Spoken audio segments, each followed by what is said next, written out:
কে জানি ওই দিনই সে জিজ্ঞেস করলো আমাকে, আর কতদিন একতরফা ভালোবাসবা তাকে, আর যে ভাগ্যে নাই তাকে ফোনের গ্যালারিতে কেন রাখছো? আমি তাকে বললাম, ভালোবাসা হয়ই একতরফা, ভালোবাসলেই কি নিজের হয়? একসময় ভালোবাসলেও নিজের হয় না। কপালে ছিল না তো কি হয়েছে, মনে তো থাকবা সারা জীবন।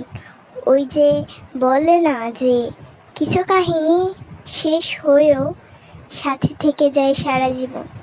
তুমি হয়তো কখনোই জানবে না কতটা কষ্ট পেয়ে দূরে সরে এসেছি। তুমি হয়তো কখনোই বুঝবে না কতটা আকুলতা নিয়ে নিজেকে মাঝপথে থামিয়ে দিয়েছি।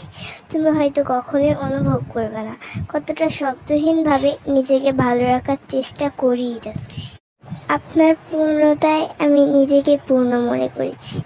আজ রাতে ছাদে একা একা বসেছিলাম, হঠাৎ চাঁদের দিকে চোখ পড়েছে। চাঁদকে আমি বলি, জানিস চাঁদ, আমারও একটা চাঁদের মতো জান আছে, যাকে আমি ওই আকাশ পরিমাণ ভালোবাসি। অবহেলার কাহিনী অনেক, কিন্তু বড্ড ভালো। তাকে আমি কখনোই ভুলতে পারবো না, কারণ তাকে যে আমি খুব ভালোবাসি। হ্যাঁ প্রিয়।